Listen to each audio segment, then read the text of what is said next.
Hello friends, मैं राजकिशोर सिंह। मैं अपने चैनल अक्षर सिंह में आप सभी लोगों का स्वागत करता हूं। और जैसा कि आप लोगों को पता है बेटा कि हम लोग पिछले लेक्चर में हम लोगों ने इन्वायरमेंटल पॉल्यूशन के बारे में डिस्कस किया था। इसके बाद हम लोगों ने डिस्कस किया था वाटर पॉल्यूशन के बारे में, उसके डिफिनीशन, उसका सोर्स, उसका काजेज, उसका इफेक्ट।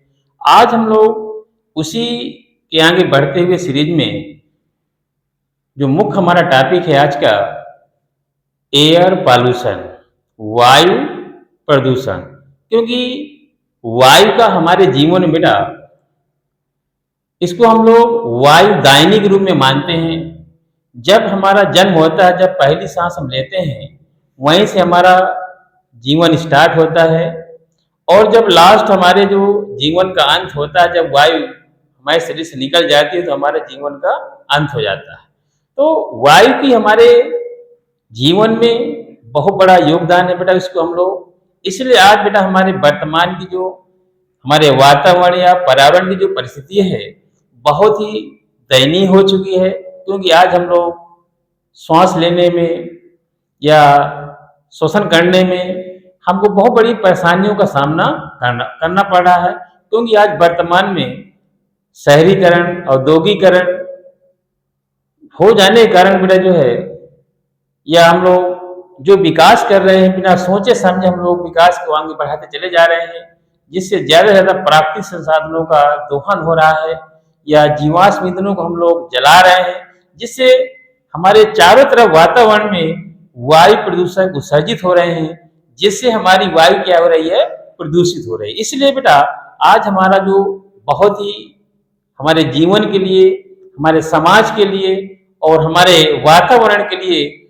स्वच्छ वायु, स्वच्छ वातावरण अति आवश्यक है। इसलिए आज बेटा हम लोग डिस्कस कर रहे हैं किसमें जो है, वायु प्रदूषण। अब देखिए बेटा, बात करें हम लोग जो है, व्हाट इज एटमॉस्फेयर। यहाँ पर हमारी वायु कहाँ पाई जाती है बेटा, जो है वायुमंडल में। इसको हम कहते हैं atmosphere. The gaseous mantle that involves on earth surface is called, these include air. उसको हम क्या कहते हैं बेटा, जो है वायुमंडल, जिसमें हवा समाहित है। उस पृथ्वी के ऊपर एक गैस का आवृत रूप है, जिसको बेटा हम क्या कहते हैं, वायुमंडल कहते हैं। वह मंडल बेटा क्या है, गैसों का एक कंपोजिशन है, संगठित गैसों का रूप है, जिसमें नाइट्रोजन 78% है, ऑक्सीजन 21% है बेटा, और कार्बन डाइऑक्साइड 0.032% है। बाकी नियॉन, आर्गन, हाइड्रोजन, हीलियम, बाकी अदर गैसों का क्या बेटा, अवेलेबिलिटी है, जिससे मिलकर हमारा एक वातावरण बनता है, जिसको हम बेटा वायुमंडल कहते हैं। तो वर्तमान में बेटा जो है, हमारे उस वायुमंडल में जो गैसों का एक जो कंपोजिशन है, वो क्या हो चुका है बेटा, जो है वहां पर जो है वायु प्रदूषकों की सांद्रता ज्यादा होने के कारण बेटा जो है, वायु हमारी क्या हो रही है, विघटित हो रही है, वायु प्रदूषित हो रही है, या उसकी गुणवत्ता दिन ब दिन क्या हो रही है, खत्म हो रही है बेटा। जो इसलिए बेटा आज हम लोग जो है वायु प्रदूषण के बारे में हम लोग डिस्कस कर रहे हैं। अब देखो बेटा, बात आ रही है व्हाट इज वायु pollution. These substances put into the air, activity by human beings that sufficient concentration to cause human health, vegetables property is called air pollution। इसमें देखा गया बेटा जो है कि मनुष्य के क्रियाकलाप से बेटा जो है, जो भी हमारे वायु प्रदूषक उत्सर्जित हो रहे हैं, और उनकी सांद्रता जो हमारे वायुमंडल की जो गैसों का संग्रहित रूप उससे ज्यादा हो रही है, जिससे वायु की गुणवत्ता क्या हो रही है, प्रदूषित हो रही है बेटा जो है, जिससे सीधे मानव के स्वास्थ्य पर, वनस्पतियों पर, जीव जंतुओं पर, संपत्ति पर, या हमारे वातावरण या इन्वायरमेंट पर सीधा उसका प्रभाव पड़ रहा है, जिसको बेटा हम क्या कहते हैं, वायु प्रदूषण के रूप में हम उसको जानते हैं बेटा जो है। अब इसके बाद जो बात कर रहे हैं बेटा जो हम जो है, ये तो हो गई हमारी वायु प्रदूषण की डिफिनीशन बेटा जो है। अब यहां पर बात आ रही बेटा जो है, व्हाट आर एयर पॉल्यूटेंट्स। अब देखिए बेटा, बात कर रहे हैं हम लोग जो है, जो हमारे पॉल्यूटेंट्स हैं, the substances caused by the pollution. वे बेटा पदार्थ जो क्या काज कर रहे हैं, प्रदूषण। इट में बी लिक्विड, सॉलिड, गैस। वो किस रूप में आ रहे हैं बेटा जो है, सॉलिड में आ रहे हैं, गैस फॉर्म में आ रहे हैं, या लिक्विड में आ रहे हैं, या पेट्रोकेमिकल के रूप में आ रहे हैं, या डस्ट के रूप में आ रहे हैं, या एरोसॉल्स के रूप में आ रहे हैं, जिससे बेटा हमारी डे बाय डे वायु क्या हो रही है, प्रदूषित हो रही है बेटा, जो जिससे हमें सांस लेने में कई समस्याओं का सामना करना पड़ रहा है। अब देखिए बेटा जो है, ये हमारे air pollutants, these are the two types. पहला बेटा दिया है प्राइमरी एयर पॉल्यूटेंट्स, और दूसरी बात कर रहे हैं बेटा जो है हम लोग जो है सेकेंडरी एयर पॉल्यूटेंट्स। तो पहले हम लोग बात करें बेटा जो है what is primary air pollutants, या प्राथमिक वायु प्रदूषक किसे कहते हैं, which are directly emitted in atmosphere that are found carbon monoxide, oxide of nitrogen, oxide of sulfur, unburnt hydrocarbons and suspended particulate is called primary air pollutants।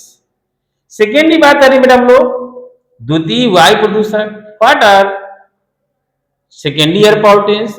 तो these are the primary pollutants derived from secondary pollutants that found photochemical smoke, perectyl nitrate and ozone, जो सीधे बेटा जो है वनस्पतियों पर, जीव जंतुओं पर, पेड़ पौधों पर और हमारी संपत्ति पर सीधा उसका दुष्प्रभाव देखने को मिलता है बेटा। जो भी हमारे मनुष्य के क्रियाकलाप से जो भी पॉल्यूटेंट्स इमिट होता है वो सीधे कहाँ जाता है, पहले वायुमंडल में जाता है। जैसे जैसे वायुमंडल में थोड़ा दबाव पड़ता है तो शाम तक कहां पर आते हैं, ये रिएक्शन करके ग्राउंड में आते हैं। किस रूप में, पर ऑक्सी एक्राइल नाइट्रेट के रूप में, फोटोकेमिकल स्मॉग के रूप में, और ओजोन के रूप में, जो सीधे हमारे स्किन में, आंखों में या स्वास्थ्य पर उसका सीधे दुष्प्रभाव देखने को मिलता है बेटा। नेक्स्ट थिंग बात करें हम लोग जो है सोर्सेस ऑफ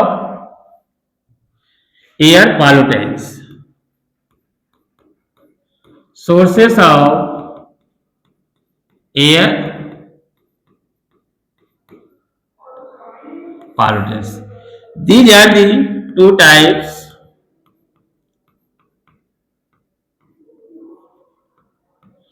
stationary sources और सेकेंड थिंग बेटा दिया है मोबाइल सोर्सेस। अब स्टेशनरी सोर्सेज दी जाएगी two types, point and area. अब यहां पर बात आ रही बेटा जो है what is point source. These are the largest amount of emitted in air pollutants are called point sources of air pollutants. For example, जो बेटा हमारे इंसरेशन एरिया है, थर्मल पावर प्लांट है, इसके अलावा जहां पर लार्ज अमाउंट में बेटा हम लोग कचरा जलाते हैं, ये सब हमारे क्या बेटा जो है पॉइंट सोर्स है, जहां पर पहले से आइडेंटिफाई है कि लार्ज अमाउंट में एयर पॉल्यूटेंट्स इमिट होते हैं। इसके बेटा जो एरिया दिया हुआ है इसमें दी जाएगी smallest amount of emitted in atmosphere, for example water heating, space heating, open burning या others। ये बेटा हमारे क्या हो गए बेटा जो है पॉइंट सोर्सेस। इसके बाद सेकेंड बात कर रहे हैं हम लोग मोबाइल सोर्सेस। मोबाइल सोर्सेस दी जाती two types, line sources and area sources। line sources these are the highway, railway line, air aviation, these are the line sources of air pollutants। second thing बेटा दिया है area sources, for example बेटा दिया है bus stand, railway station, airport, these are the area sources of air pollutants. तो ये बेटा हो गया हमारे जो है sources of air pollutants. Second thing बेटा बात कर रहे हैं हम लोग बेटा जो है इसमें जो है सेकेंड टाइम में हम लोग बात कर रहे हैं कि जो हमारा सोर्सेस है these are the two types. यदि हम नॉर्मल भाषा में हम लोग अपनी भाषा में बोलते हैं जो है कि एक है natural sources of air pollution और एक हो गया बेटा आप लोगों का man made sources of air pollution. या इसी में हम लोग कह सकते हैं बेटा जो है इंडोर एयर पॉल्यूशन या इसी को हम कह सकते हैं outdoor air pollution. Indoor air pollution क्या है? जो हमारे घर के अंदर जो भी ह्यूमन के द्वारा प्रोड्यूस होती है। फॉर एग्जाम्पल बेटा दिया है जो हम लोग सॉल्वेंट यूज करते हैं, इसके अलावा कोयल यूज करते हैं, ऑल आउट यूज करते हैं, अगरबत्ती यूज करते हैं, या वाटर हीटिंग के लिए कूलिंग के लिए कोयला यूज करते हैं या लकड़ी जलाते हैं, जहां से बेटा जो है हमारे एयर पॉल्यूटेंस क्या होते हैं जो है बेटा जो है घर के अंदर से जो है वो सर्जित होते हैं और जो सीधे मानव या जो घर में रहने वाले लोग हैं उनके ऊपर सीधा उसका दुष्प्रभाव देखने को मिलता है। इसके बाद सेकेंड थिंग बेटा दिया है मैन मेड सोर्सेज की बात हम लोग कर रहे थे, इसी में बेटा जो है इसको कहते हैं आउटडोर सोर्सेज। जो घर के बाहर जो भी हमारे पॉल्यूटेंस क्या हो रहे हैं बेटा जो है इमिट होते हैं, जिससे जो है चाहे वो ऑटोमोबाइल से हो, चाहे इंडस्ट्री से हो, चाहे फैक्ट्री स्टॉक से हो, चाहे इंसुलेशन से हो, जहां से भारी मात्रा में वायु प्रदूषक क्या होते हैं बेटा जो है इमिट होते हैं। वो किस रूम में आते हैं? कार्बन मोनोऑक्साइड के रूम में होंगे, ऑक्साइड ऑफ सल्फर के रूम में होंगे, ऑक्साइड ऑफ नाइट्रोजन के रूम में होंगे, या अनबर्न्ड हाइड्रोकार्बन्स के रूम में होंगे, या सस्पेंडेड पार्टिकुलेट मैटर के रूम में होंगे, जो बेटा शाम तक आपको ये सेकेंडरी एयर पॉल्यूटेंस के रूम में ग्राउंड में आते हैं, जो फोटोकेमिकल स्मॉग के रूम में, पर ऑक्सीडाइड नाइट्राइड के रूम में, या ओजोन के रूम में, जो मानव स्वास्थ्य पर, वनस्पतियों पर, जीव जंतु पर सीधा उसका दुष्प्रभाव देखने को मिलता है। अब इसके बाद जो बेटा नेक्स्ट था जो है इफेक्ट्स ऑफ एयर पॉल्यूशन। जो इफेक्ट्स ऑफ एयर पॉल्यूशन दी जाती टू मेजर डिजीज प्रॉब्लम्स आती है बेटा, एक कार्डियोवैस्कुलर डिजीज और एक आती है बेटा जो है जो हमारे लंग्स में जो प्रॉब्लम्स है डिजीज आती हैं, जो लंग्स रिलेटेड डिजीज हो जाती है बेटा, और हमारे हृदय से संबंधित जो बीमारियां हैं और जो हमारे फेफड़े से संबंधित बीमारियां से हम लोग क्या हो जाते हैं बेटा ग्रसित हो जाते हैं, जो डिफरेंट डिफरेंट प्रकार की बीमारियां हैं बेटा जो है। तो इसलिए आज बेटा हमारा जो है यहीं तक जो है ये टॉपिक का डिस्कशन था, और यदि हमारा यह टॉपिक या जो पसंद आया हो तो आप लोग उसमें बेटा आगे जो भी आप लोग लाइक है या सब्सक्राइब है आप लोग आगे कर सकते हैं। थैंक यू बेटा।